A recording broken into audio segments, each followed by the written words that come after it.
Man, what's up, everybody? Welcome back to another episode of EOS. It's 1090 Jake, man. I'm rocking with y'all. Y'all rocking with me. We are about to hit 60,000 subscribers. I'm pumped right now. If you're new to the channel, this is your first time watching a video, please hit that subscribe button. You know, we're on our way to the top. I appreciate every one of y'all that's been rocking with me from the beginning and those of y'all that have just started to rock with me. This video is going to be about an attack at Sumter CI.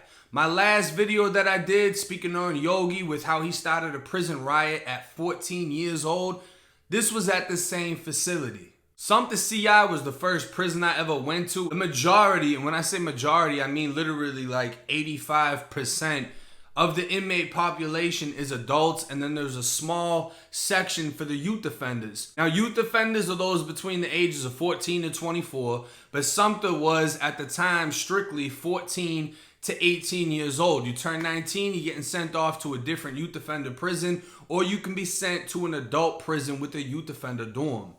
Now, when I went through Sumter CI, orientation dorm was C dorm. This attack took place in C dorm. And this attack, it wasn't something that I was there for. This is something that just recently happened. I had an ex-CO reach out to me that actually worked at Sumter CI. He knows some of the staff that I've spoke on before personally. Like, he's actually cool with some of these officers. And he knows the incidents that I speak on. One being the incident with Yogi and the little riot that had popped off.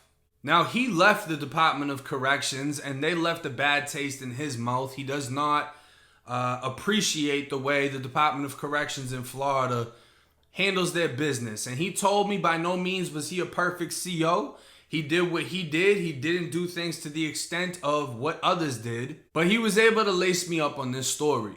6 inmates have been charged with attacking a corrections officer inside of C-Dorm at Sumter CI. It said at approximately 2 p.m., one of the inmates knocked on the door to the officer's station or the officer's booth.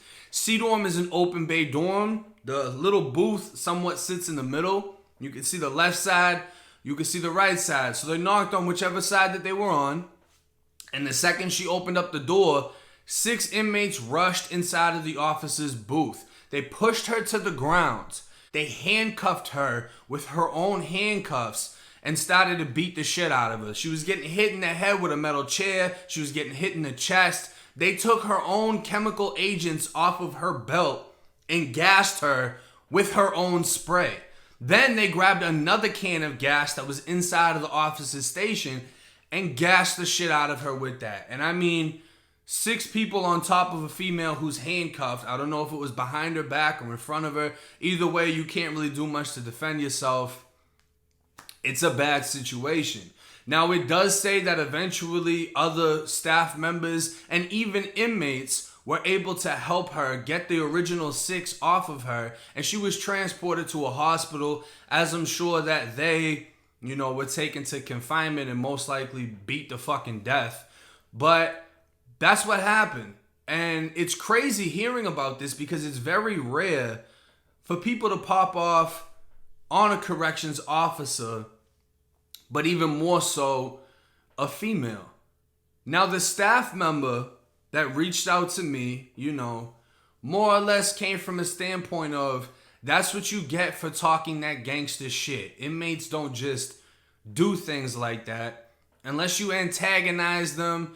And I guess from what he heard, she was threatening the inmates inside of the dorm that she worked. She would say, "Oh, I'll beat your ass," or "I'll slap the shit out of you." Whatever it is, it's common that certain COs take advantage of the power. They take advantage of the power they hold over the inmates, and they can become abusive quickly. Now, in my experience, Sumter CI was nothing compared to Lancaster. We had COs at Sumter that were dirty, but not necessarily beating you. You know what I mean? Like, yeah, you get whooped when you first come, but it's something that's comparable to the military. You're not necessarily getting knocked unconscious and then woken back up and having the process repeated versus at Lancaster, the COs took it to an extreme. People were actually having to be sent to hospitals because their jaws were getting broke. It was brutal over there. But from what I saw during my prison bid, the females, they usually played the dirtiest games, but that's all it was. It was games. It was never physical contact. They would say that you were gunning them or you try to do something sexual. They would bury you with confinement time. They would get you gassed. But what they really would do that I hated the most is they would use the males to their advantage. They would go and run to the male sergeants, officers, whatever, tell them this and that, and then they're going to come and beat you. It wasn't necessarily the female that did the dirty work. Now, I knew a nurse, a female nurse at Lancaster CI. If you approached her and you said ma'am instead of ma'am, yes ma'am, you could get slapped for that. And I watched her put the officers on inmates before. They've beaten them in front of her, and she'll make comments like, oh, you're going soft on him. Oh, you must not respect me either because he looks perfectly fine. And you know that would make the officer, sergeant, whoever, beat the shit out of the inmate even more. So when I first heard this story, I was thinking to myself, this lady must have done something, antagonized or done something to someone. And I reached out to a few other people that have worked within the Florida Department of Corrections or know people that have worked to try to get an understanding full circle. The other source that I have said that the female was known as being a good officer. And they even went as far as saying that's why other inmates tried to help the officer. I wouldn't say that is 100% true because a lot of times when inmates help inmates that are beating the fuck out of an officer, it's because they don't want the inmate to get in even more trouble. You see what I'm saying? Because one thing that happens that really angers me on the inside, right? When you have a situation like this where an officer gets jumped on by inmates, all of the other staff members, they band together. Or we got each other's back, we wear this badge, we walk alone, whatever. You know what I'm saying? Just that's how the correction staff is. They're going to have each other's back. They're going to go against the inmates. I guarantee you the 6 inmates have already been beaten and are probably going to be beaten multiple times. But the big deal about it is a CO was beaten. And not only that, a female CO. Now, nobody deserves to have 6 people jump on top of them and beat the dog shit out of them and handcuff them. So when the COs, the other staff get to talking about that, you can understand it. But at the same time, when y'all handcuff an inmate and 6 of y'all officers beat the fuck out of that inmate, where's the uprage? Where's the, 6 people shouldn't do this? Where is the holding your own people accountable? Because I've had a CO come onto the show before. I've spoken to COs. A lot of them will avoid the whole abuse on inmates. A lot of them will choose not to talk about it or act like it doesn't happen. You know what I'm saying? So you can either play it like you're 100% for the rules or you can admit you're a dirty motherfucker, because when 6 inmates jump on a CO, all the officers want to see them get punished to the fullest extent of the law. All the officers want them beat at every single compound that they touch down on. They want to get them more time, etc., etc. But when it's well known that at Sumter CI, inmates was getting jumped on. When it's well known at Lancaster CI, inmates were getting completely fucked up. How many investigations have there been for assault on inmates by staff members? How many people have gotten arrested? We all know about Puma. If anyone was at Lancaster CI, you know about Puma. Puma's dumbass got hit with a battery or whatever. He got fucking probation, and they stripped him of everything that came with working for the Florida Department of Corrections. So he doesn't get benefits or nothing like that. But Puma have been abusing people his whole entire bid. And there is not one staff member at Lancaster CI that can come out and say, oh, Puma never hit anybody. Everybody knows what Puma was doing. And I can go on with a list of names. There's no point, because I'm not seeking justice. I'm not seeking charges. What I'm seeking is reform, and for shit like this to not happen. So I can sympathize with the fact that your officer got beat the fuck up and she's a female, so that makes it even worse, right? But then I can look at it from another angle. Lowell CI, which is the female prison, the largest prison for the females, what about them? Because they get beat the fuck up, they get sexually abused. A female was paralyzed from the neck down by a male officer who slammed her. So you can't get that angry that a female got beat up by male inmates when male staff members are beating the females in Lowell CI. It's a double standard. So we need to look at things both ways. If you want to hold these inmates accountable to the fullest extent of the law, which I'm sure they're going to get mad time for this. I guarantee they're going to get time for this. They're not going to beat this case. But how can you not hold your own staff accountable? Or how can you just turn a blind eye? Oh, it didn't happen at my institution. Or, oh, I don't condone it, but if they do it, it is what it is. Well, that's why a lot of us, being either inmates or people that were incarcerated, tend to have no sympathy for the staff when the staff get fucked up, because that sympathy is not returned to us. It's the same thing vice versa. You know what I mean? I don't believe a female should be beaten by any male, period. Never mind 6 of them jumping on top of her. And what's crazy about it too is the majority of those kids are short timers with like 2-year bids, and one of them had a 40-year bid who was like 15. These are short timers. These are kids that are very, very young. When I was at Sumter CI, we had somebody that goes by the name of Sergeant AB. And AB was a former whatever. We heard he was Special Forces. I heard from someone that he was a Green Beret. This motherfucker here had the drill instructor hat, the tightest t-shirt, and was ripped to the bone. And if you wanted to be tough with him, you could be tough with him. If you wanted to go in the bathroom and do body shots, you could do it, because this motherfucker had a 14-pack. If you want to go at it, go at it. You're not going to win against him. He's going to PT you into the fucking ground. He's going to get in your face and yell and scream and do all this shit. But at the same time, he had an ounce of respect for us. And at times, once you earned his respect, he would speak to you with respect. He did favors for people. He did things for people he didn't have to do.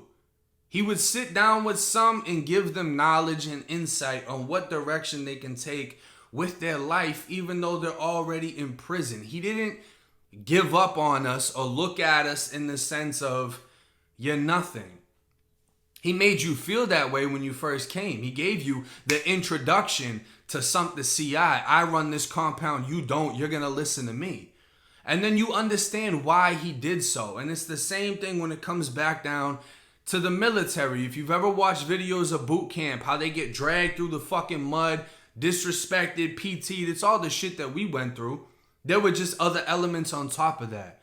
But when you can sit down from a mature standpoint and understand why somebody is doing this, and you earn the respect of that person because that person sees that you're not just a fucking jackass running with your head cut off trying to get into any little bit of trouble that you can. You just made a mistake. You can see somebody's true intentions. You can see somebody that, he works this kind of job. This is what he does, but he chooses to operate in this way. Versus I've seen other staff members that are there just to get a check. I've seen some that are there because they like to exert power. They like to abuse it. They like to hurt people. I don't believe a female CO needs to be working any youth offender dorms. I don't see what is the point of that, because I guarantee if those 6 inmates ran in on Sergeant AB would have had them fucking hog-tagged and put them back on their bunks and acted like nothing happened. Just because he can do something like that. You see what I'm saying?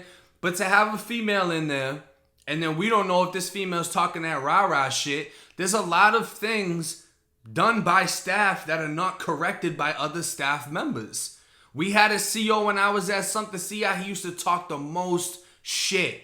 The most shit. Little itty bitty ass CO, always acted like he was big and bad, would take you to confinement for anything, would make shit up. I just found out he became a fucking police officer and then got caught selling pills with his stupid ass. But the point of the matter is, I don't agree with what happened. I don't agree with what the inmates did. The rumors that have come about it, this could have been a gang initiation. Nobody initiates gang members like that and tells them to jump on a CO.